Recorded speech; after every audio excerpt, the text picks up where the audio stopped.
Education Leadership Podcast, episode 184. I'm your host, ID3 for Eyes Ron Thirst. Today's panelists are Jerry Green, Carl Berry, and Buddy Thornton. Buddy Thornton, please say hello to the people. You know how much I love being here, and I love your fans, and appreciate you inviting me back for another round. It's another round. And Carl Berry, please say hello to the people.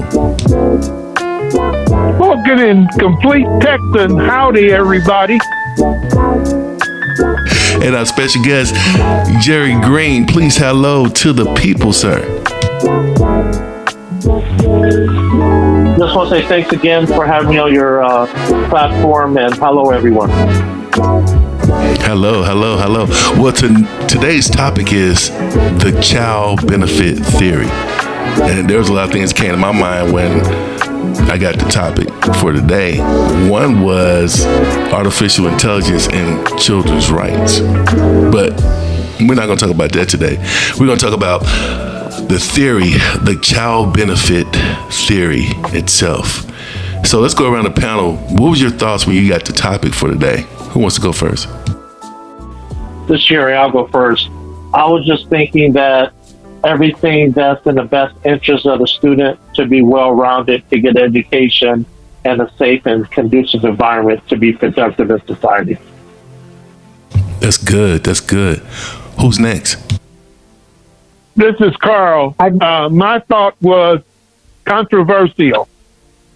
I thought about the big picture, and I think those that have heard me before know that I am a maybe guy. Everything is maybe.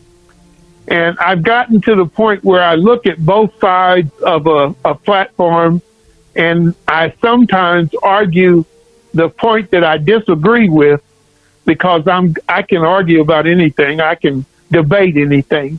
And so I find that I come up with a better understanding if I go from the opposite of what I believe to the opposing point of view. So I'm thinking pretty controversial on this, so I'm going to warn you of that in advance. Absolutely. And Buddy Thornton, what was your thoughts when you got the topic for tonight? Well, for today.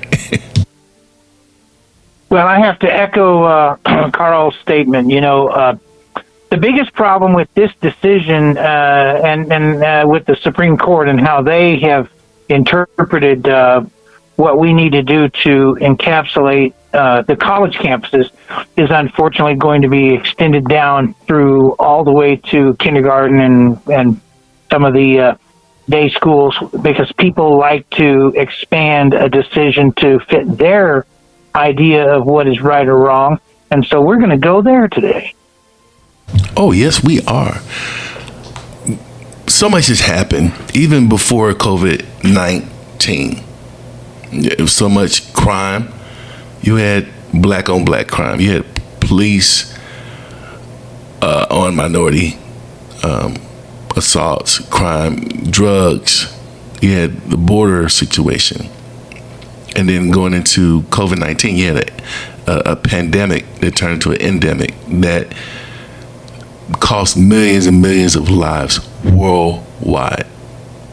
Then everyone was forced to sit down in one place.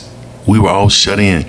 And while we were shut in, we had nothing to do but look and start things. We started podcasts. We looked at news. We saw the different situations. But one thing that we did see that really stuck out, it was something that had been going on for quite some time, but for some reason, somehow, some way, what we saw with George Floyd really hit us a different way. And then we, I guess, realized as a nation that there was a problem. That there was a problem called racism. There was a problem called separation. There was a problem called division. That was a problem that I felt, began to address. But somehow, it seemed like we started back going in a different direction. I don't know. The panel's open. What's your thoughts? Is this nation going forward as a nation, or are we going backwards, or are we staying the same? The panel's open. Who wants to take that? I'll step in. I think that a lot of people do not understand the historical perspective. And when you apply a standard that is only focused on the here and now, and you try to understand it without context, you create a problem, especially when it comes to understanding how cultural awareness should be applied throughout culture, not just in the education space. And when you say the topic is child benefit theory, what you're saying is that it is a narrowly defined statement that state funds can be given to private schools, so as long as it helps the child, but who gets to define how it helps that child? Here in Arizona, there were parents who were actually trying to get on to the public dole with the $7,500 benefit to move their child to a school, and they were trying to apply it to swimming schools, and they were trying to apply it to special interest sports schools, and they were trying to do all kinds of things to get around the narrowly defined law. I don't know how it is in Texas, but I know that I've talked to people in California and other places, and the exact same thing has been happening. People will expand or contract any kind of benefit to fit their narrative, and they don't really care if they fit within the guidelines. Someone has to step up and say, wow, the guidelines cannot be self-defined. They have to be government-defined, and then they have to be applied with equity. And unfortunately, based on my research of looking at every state that has this dynamic, it is not being applied appropriately in any of them. That was so well said. And when you said it, I thought about the resources that COVID-19 exposed as well in those, we'll just say, the low socioeconomic environments where a lot of kids did not have, a lot of students did not have those one-to-one devices. A lot of those students did not have or possess internet to even do their assignments at school. And so then there was this huge need to now let's fund some of these school districts so that they can, or the school districts took it upon themselves to fund those students with those devices that they knew they didn't have. And then the students that didn't have even internet, they made programs to give out those hotspots to those students, something that was not set in place in the beginning. But anyway, the panel is still open. Are we going forward as a nation? Are we staying the same, or are we moving backwards? Well, this is Carl. I gave you fair warning, as I feel in a controversial mood today. And I do sincerely believe what I say when I say we're always going forward.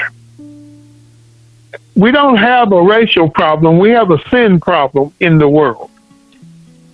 And we are cautioned that money is the root of all evil. And most of the decisions that come down the pipe are not designed around what's best for the public, what's best for the community. It's designed what's best for the people that have the most. And that's always the case. And there's always a party that is being catered to. It could be a religious party or a political party or whatever other silo that you live in. But I still am a man of faith, as most of you guys know me, and I know that all things work together for the good of the glory of what's going to ultimately happen. The disease, Satan, will always defend itself. So you can always look like you're losing a battle, but I remember when I was a little kid and the big bullies would knock me down, but I was not smart enough not to get back up and continue fighting. And so that's what's going on the planet. And in the end, it's going to come out to the benefit of the people, I believe. That's my controversial position. It may change. Oh, that's good. That's good. Mr. Green, what's your thoughts, sir? I would say and agree with Carl. We're moving forward, but there is a anchor which is trying to slow us down. And also, I would say this right here. And as an organization, we have PSA, Public Service Announcement.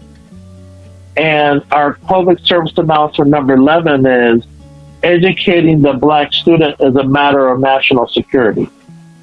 And so when I say that, you can't just think that the brightest students are going to be students who are not black and brown. So you're going to implode when you only think you can pull the best from the white community. Because we know some of the greatest inventions have come from individuals who are black and brown. So when we look at what's going on, and we look at even the education system, it's not equity. The word equity is a new pimp word to get more money to school districts. Because school districts get money and then they divert it to other, they get it for black and brown students for selling test scores, but then they divert the money once they get it in to other things. Because as long as you're saying black students are failing, then you're always going to be able to get money.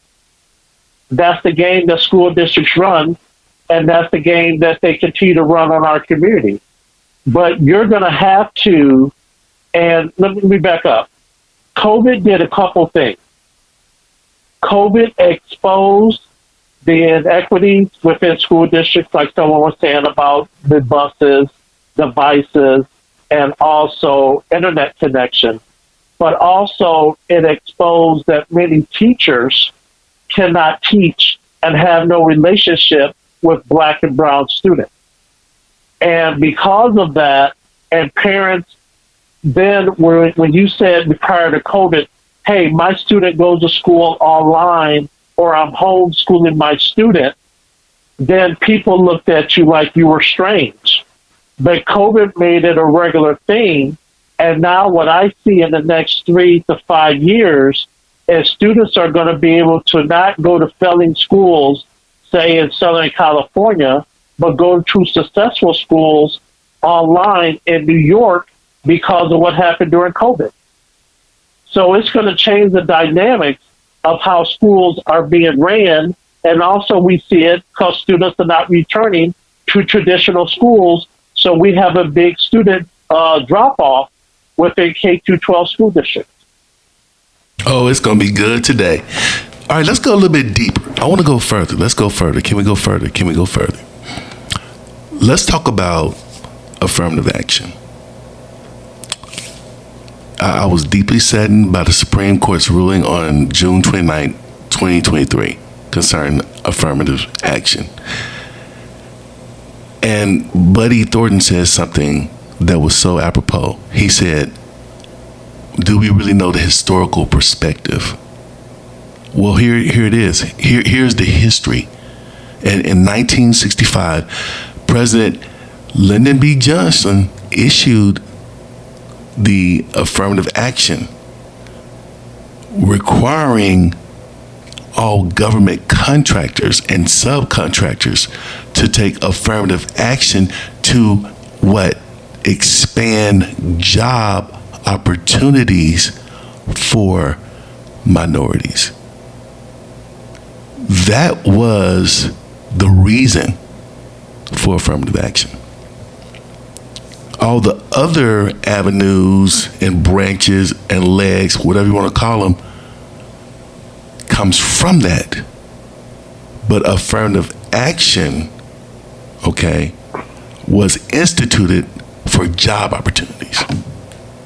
Now, does it impact minorities in the United States? I would say yes. Is it going to affect education in the United States? I would say yes. But the real thing it's going to affect is job opportunities. Anyway, the panel is still open. What are your thoughts about what I just said? Correct me if I'm wrong. Well, let's go here. Go ahead. Go ahead, sir. Go ahead. Well, when you bring up affirmative action and the roots of affirmative action, you are addressing exactly where we need to understand people go. It was designed to allow an expansion of the pie. It was not designed to limit other people from participating. And the problem with that was there were no lane markers, there were no explanations. People were allowed to free drift for at least 25 to 30 years and apply affirmative action as they saw it related to them.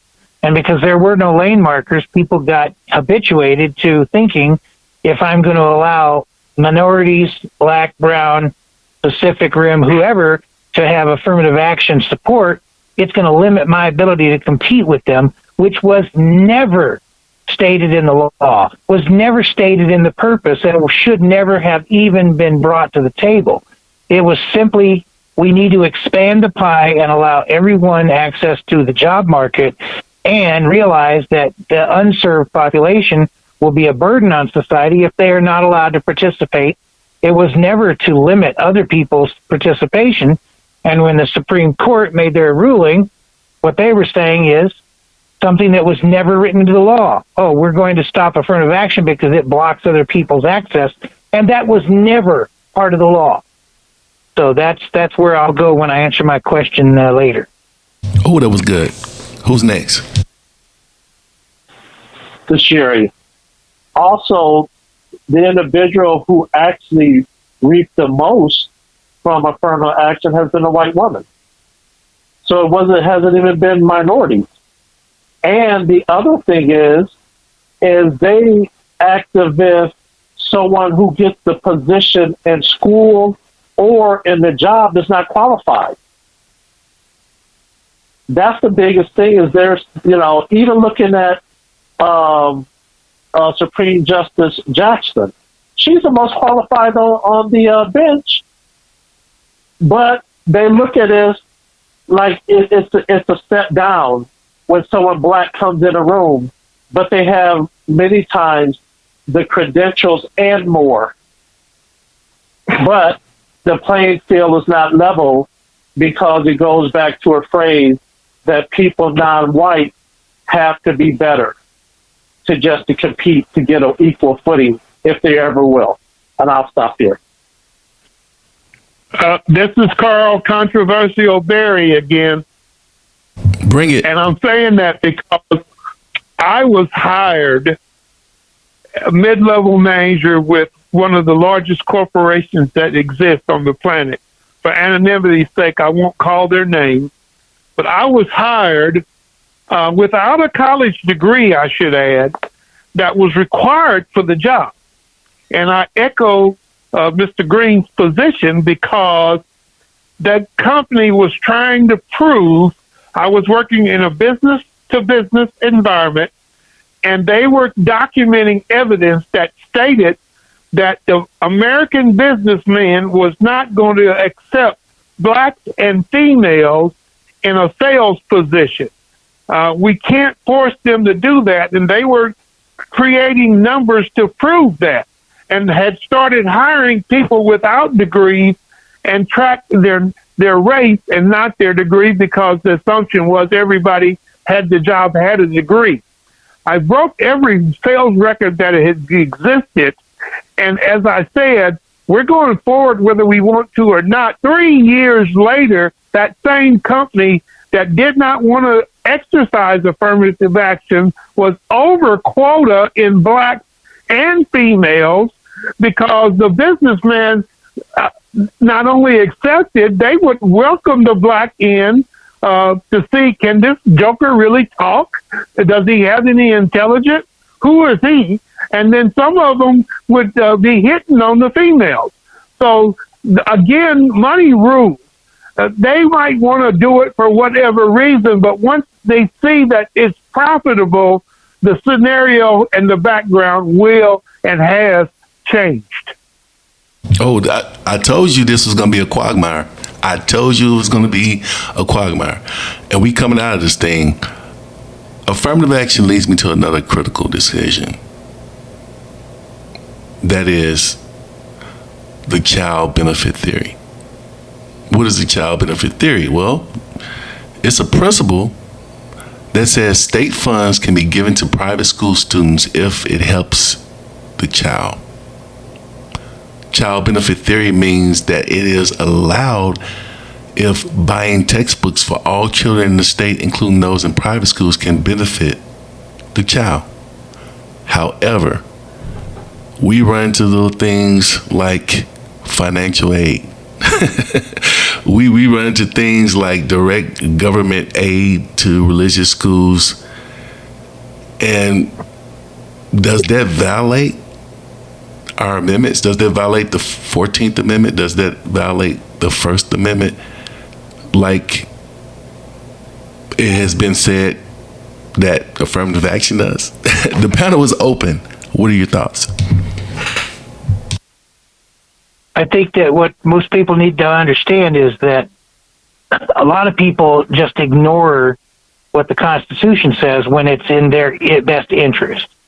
They will try to cling to whatever benefit is offered for as long as it's offered. And that's a reversal of the thinking that we need across society. I can give you two examples. Number one, long before race became an issue with anybody, back when people were traveling the Silk Road in the Middle East to go to China to trade, the only way you ended up being an enslaved person was if you lost a battle to a superior force and you were enslaved by a country and made to serve their people. It didn't matter what the color of your skin was. Whites were slaves to blacks. Blacks were slaves to Chinese. If you were a defeated people, you became a slave. Fast forward 2,000 years, and now we know that, of course, slavery is not in the best interest of humanity. But we still have the mentality that if we can overpower somebody else, we should be able to treat them as less than. The child benefit theory still has a lot of road bumps. It has lane markers that do not fit within the narrative because it benefits the wrong people. There are no caps on who can be benefited by government money. It ignores a lot of other barriers and a lot of other benefit trees, and so it skews the market. Let's assume a family has 3 or 4 children and the parents both work and they still make sufficient money. They make, say, $150K a year, and yet they don't have the ability to move their child from one part of the city to another because it would impact their jobs negatively. So they can't participate in this program. As the population in the campus in their area dwindles, the money dwindles to go to that campus. Some of the teachers leave. Now their children are going to get a substandard education, even though they have an above standard income. So there's a lot of skews to this child benefit theory that do not fit the narrative. And I'll leave it at that until I come to my question later in the podcast. Oh, that's so good. That's why I mentioned the financial aid, because if we're talking about constitutional, there's supposed to be a separation of church and state. And so if you have a religious institution that happens to teach and draw government funded money, is that constitutional is what I'm saying. Is church related schools constitutional to receive financial aid? Now, I say give them financial aid because it's education. But when we're talking about what's deemed constitutional and what's deemed unconstitutional, is that fair based off of the child benefit theory? But anyway, the panel's still open. What are your thoughts? So let me say this. There is no separation between church and state. Because when a church is a nonprofit, then its actions are governed by the state. But many pastors will not give up that benefit to be able to then speak freely. That's why they can govern the tongue of the ministers in many communities, because they want the nonprofit write-offs of things. So now back to the child benefit theory is I believe in the voucher system because I feel parents should be able to send their kids to successful schools. They should not have to send their kid to the neighborhood school. And we don't have compulsory education. And what that means is forcing kids to go to school to get education. We got compulsory attendance. Whereas it doesn't matter if the kid learns or not, the kid better be in the seat. And that's a huge difference. So I agree that we need the child benefit theory to benefit the student. But the other challenge you have is when you have a union, a teachers union, which is as powerful as it is, then that's going to skew the perception and the politics and how the law is written because of their strong lobbyists and people they have on the payroll.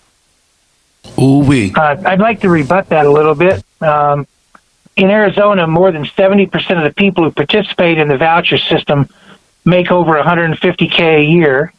There's no cap on income for people using the voucher system.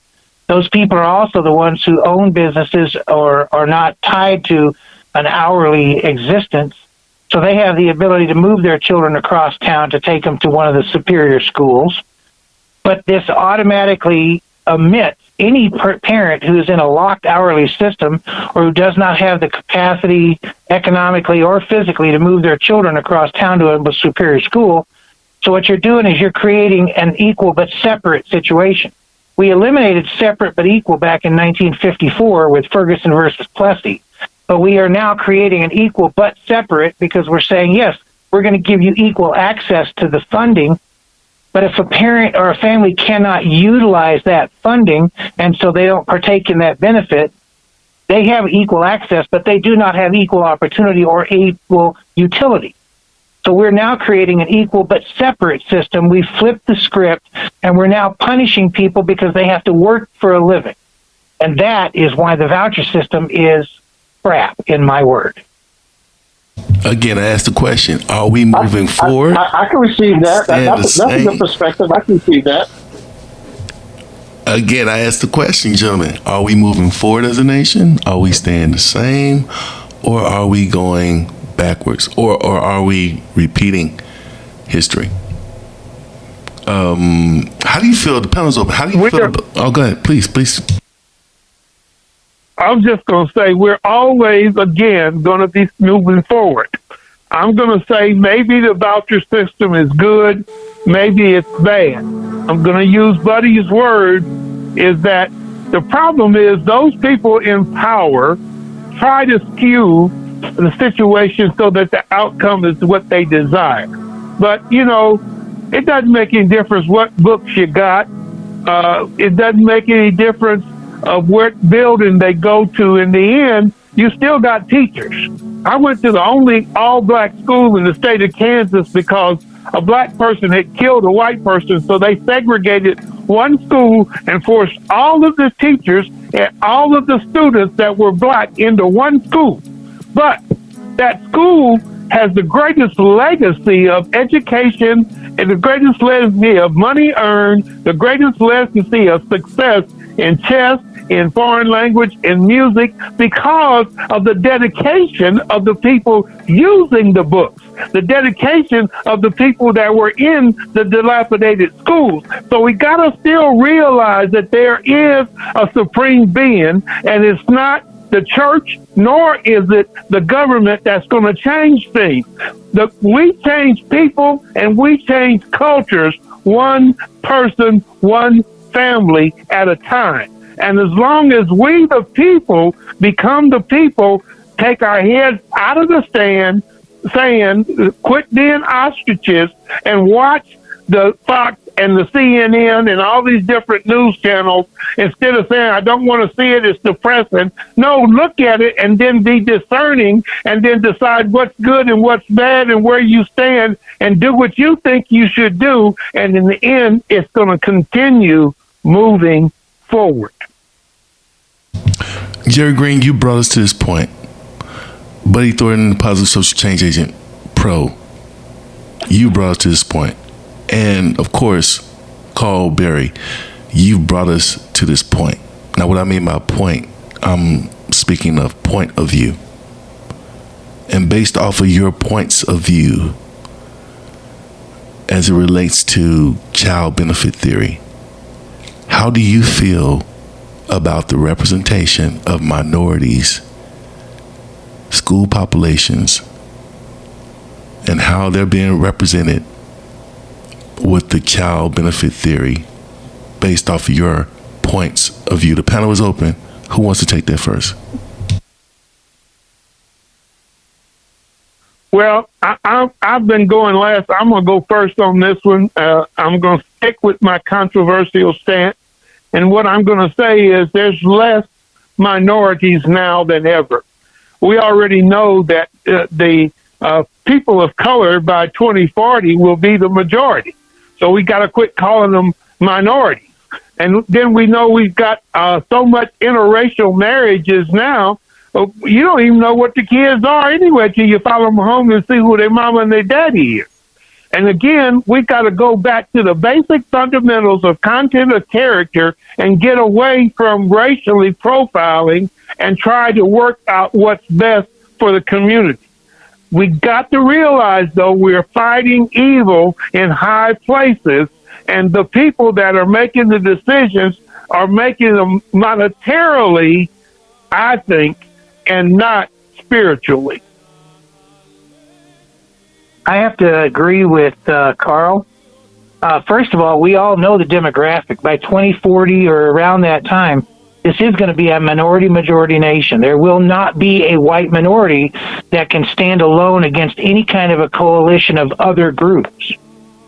But what you're seeing right now in the early 2020s is you're seeing a government ran by a dwindling majority who is doing anything and everything in their power to try to mandate that they stay in power, knowing that within 20 years, at the outside, 20 years, they are no longer going to be a powerful enough majority to hold sway if the other people can create a coalition that acts against them.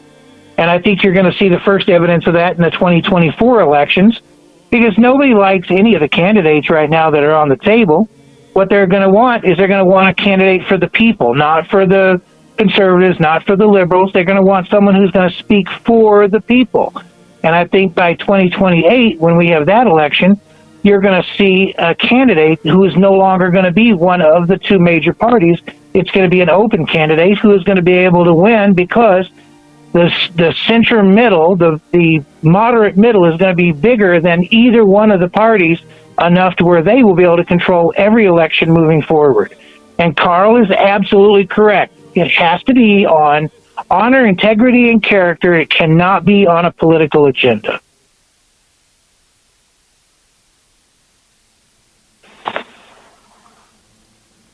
I agree. The challenge I see, though, and I agree, and I'll reiterate what Mr. Carl said, is that decisions that are made at school district too many times are political or economical on behalf of the administration and teachers versus the student.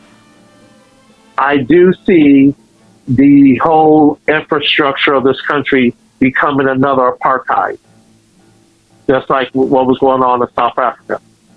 A small number, the numbers be smaller, but they're in controlling power until the people unite, come together and say they want something different. And then when they get in charge, they need to make the changes they need to make to set everything in stone to move forward. So I do agree.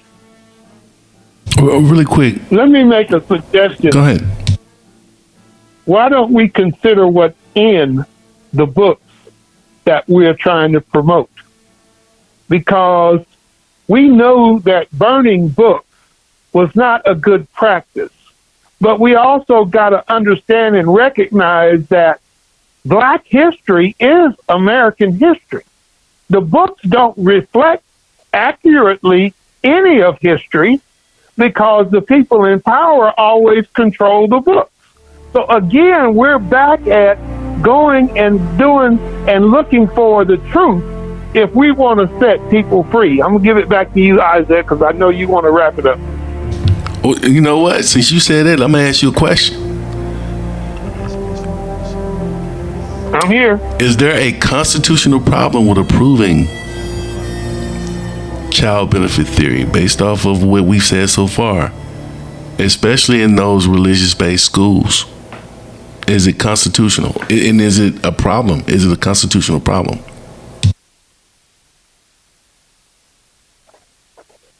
Well, I'm going to echo what Jerry said, because truth of the matter is, we are confused. We've been lied to and made to believe that there's a law that separates church and state. But that is an interpretation of what the law was. And we've had some instances where there have been people that have done things deliberately. The public health system, PHS, which Reagan initiated, Trump revitalized the last system, tried to bridge the gap between church and state. I have a guy on my board that is a nationally recognized city manager. He says that cities, you can have the best police, you can have the best cleanup system, you can have the best fire department, but if the churches and the government aren't united, you can't do anything successfully. So what I'm saying is the benefit theory is a problem, but the benefit theory we want to that I want to see addressed is the content of the book and not what we do. Because once we tell the truth about all things, and what I'm saying is this is not going to be popular, but the thing about 1960, some of the things they did to improve the relationship of blacks and browns ruined it. You look at the black family prior to 1960, they were intact families to the tune of 65%. 20 years later, 78% of the men in those families were gone because they could leave home, they could get, government support, and then some of them would come back home and live off the government dollar. So I don't know if I answered your question. I don't know if I'll ever get on another podcast. Well, we have to bring you back, of course. You talked about so many things, and I'm concerned. I'm concerned. Of course, I'm concerned for the children, but a child doesn't get here without the parents. And so are parents really being supported? Do they know what's going on? That confusion you were talking about? COVID-19 exposed it. The pandemic exposed the lack of support for learning, for parents learning, the lack of support and equity, and learn about equity. COVID-19 also exposed the lack of digital devices and internet that parents did not have, or they couldn't support their children with. And you talked about those, back in the day, you had those summer enrichment programs that all the kids in the neighborhood went to, and whether it was a boys club, a girls club. You don't really hear about those as much as now. Those clubs that kids had to go to during the summer, and they had those special rates that they could go to, and if they didn't go there, they had those neighborhood recreation centers that were so popular back in the day when the kids would actually get out the house and weren't stuck in playing video games. And parents had those literacy resources available for them, for their children. And everything was so much more interactive as a community. But Ethan, I got to go to you for this, because we call you the positive social change agent pro, because you get questions like these all the time about supporting our youth, about supporting our families, especially during and after COVID-19, that outbreak. Why should stakeholders in public schools be aware of these practices to access additional resources as needed so that they can support their scholars? And how do they get the access? What avenues would you use, or did you use, to make this happen for your family, for your kids, grandkids, great-grandkids, great-great-grandkids? I hope I said it right. Well, you did actually say it right. And before I answer, I want to say I really, really enjoyed Jerry and Carl's answers to this topic, because it takes a lot of people who are willing to be friends but share their diverse opinions to ever make any kind of progress in this world. And I do agree. I think we're circling the drain. We are moving forward slowly, but we're circling the drain in some topical areas. It's not just education. But to answer your question, what I've done with a lot of parents who have come to me and said, you know what, I don't think this is fair, and I can't put my kids into this voucher system because I've got no way to get them from here to there. And my answer has always been, you know what, it takes a community to raise a community. It is the parent's job to turn out a perfectly functional adult child, but at the end of the day, if they don't have the support of their neighbors and their community, sometimes barriers crop up that are just impossible for one or two people to get over. What we've done is we've created grassroots groups where we have gotten someone who's gotten a van. We've had parents who did not have the ability to take their kids to a better school, agree to give a small amount of the stipend to whoever was operating that van to offset fuel costs because they were already going to be driving their child across town to a school. Why can't my child ride with you? And so we've created some carpooling situations. We've created some initiatives to better some of the schools by attracting, the right type of volunteers to the school as opposed to just paid educators. And we have tried to cross the digital divide by allowing some students to attend better schools, but do it with a hybrid system where they're doing some digital work as well as in-person attendance. And, as long as we can continue moving forward and we can make progress, parents need to understand that their greatest resource is in their community. It is not in not knowing who your neighbor is. If you don't know your neighbor's children's names, you're not a member of your community. You have to be a part of your local community before you ever worry about anything above that. So what I've done is I've tried to create across this entire area, and there's 6.5 million people in the Phoenix metro area. I've tried to create silos of people who think community first, get out, knock on doors, have block parties, start to share your pain with other people. And you know what? There have been people who have stepped up and said, you know what? I'm taking my child over to Brophy, which is one of the prep schools here. If your child is going to attend there, I'll be more than glad to let them carpool with us. And the more affluent people who are moving their kids across town have stepped up and said, you know what, it's not fair that my child is not in the same in situation as your child. So you know what, if you need something or you need some help or you need a way to get over this roadblock, just ask and I will help you. It's called building community. It's called caring about your neighbor, and it's called understanding that the government is not here to help you. They're here to help themselves. And as long as that's the dynamic, communities can defeat government stupidity. And that is why we call him Buddy, the positive social change agent pro. Let me go to Jerry Green. Jerry Green, first off, hey man, thanks for coming to the podcast.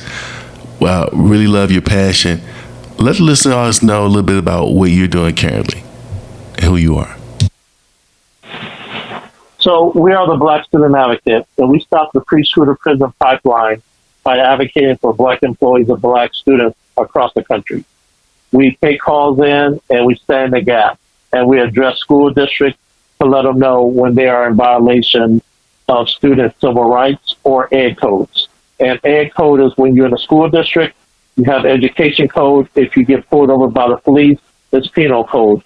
Both of them are governed by legislation, which is your elected officials. And Mr. Green, please be candid with us.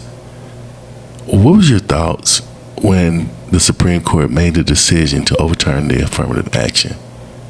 And how, in your thoughts, did it affect Black and brown students and females as well, women?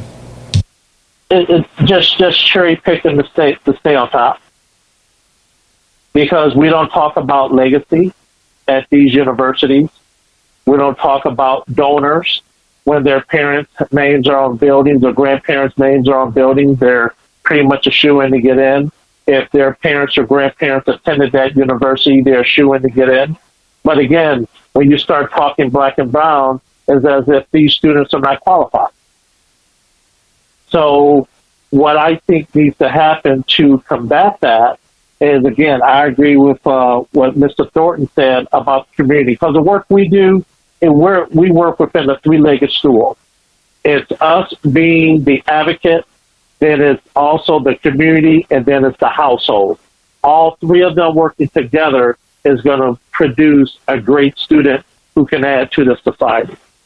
So when I hear what's going on, I think parents have to get their students to do SAT, ACT tests and look at more standardized tests, because that's the measuring stick and that's the game in which you have to enter and play.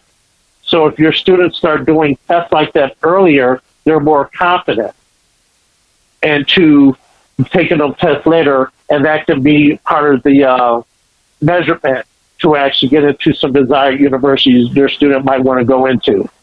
The other thing we hear of, because of the affirmative action, we're going to have all these black students now want to go to HBCUs. HBCUs already are busting at the seams.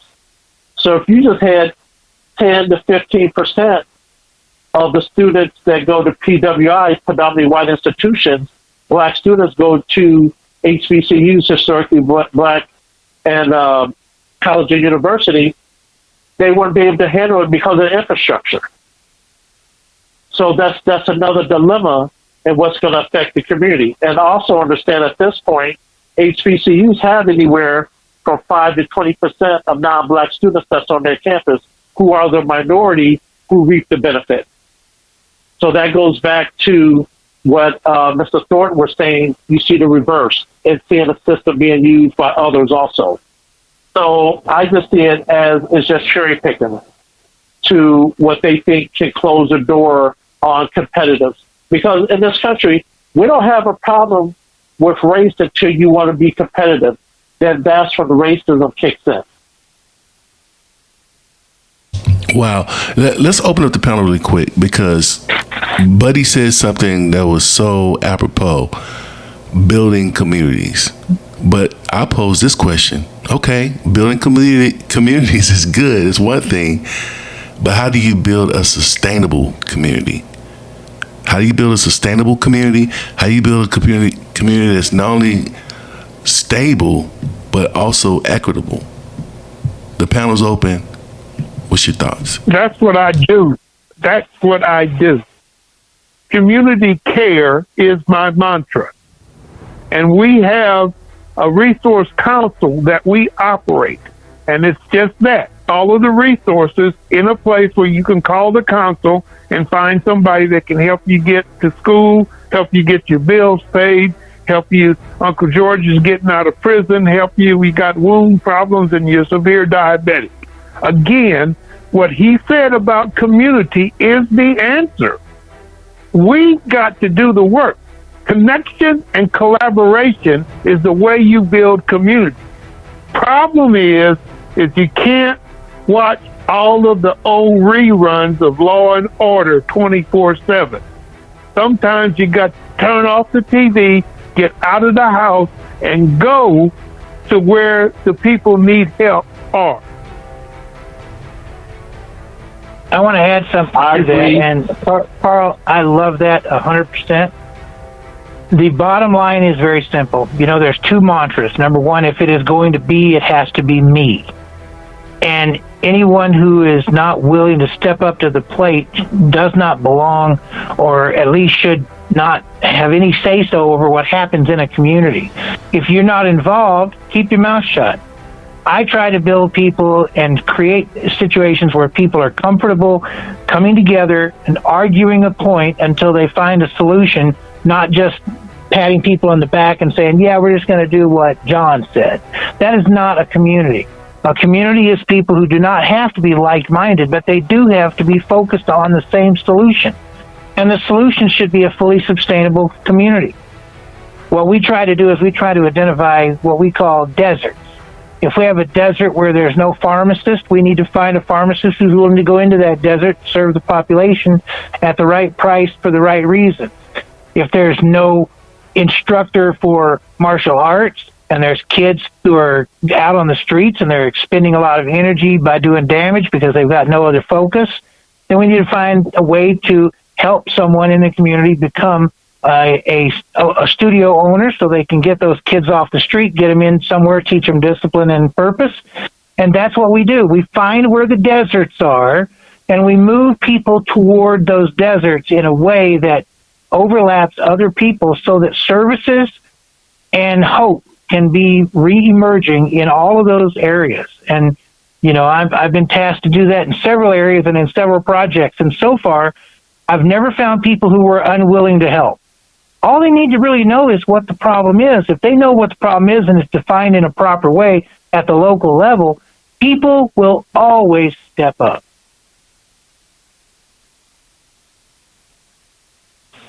I agree. And I like what Mr. Thornton said about community. Because what I found in the work we do is that the parents are suffering from PTSD. They had such a traumatic experience when they were in school that they don't even want to go back for their baby's sake. So if you have another community member who's willing to go in when that parent has to go to school and listen, or be there even on the phone, because the worst thing a parent can do is go to a school district to have a meeting by themselves. They always need to have a buddy on the phone or a buddy in the chair next to them to help them and to give them the confidence to speak freely on behalf of their student. So the community piece is so vital, because with that, then you're going to have the school district who is undergirded then by the community. And if you have someone who is not doing right, who is an employee, then the community will be behind the parent to help rectify that problem. And that's such a key element of what's going on.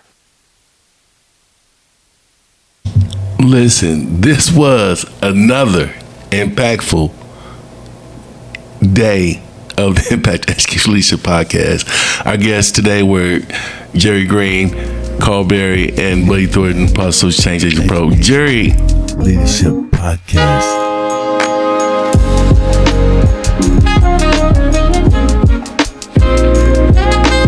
Facebook.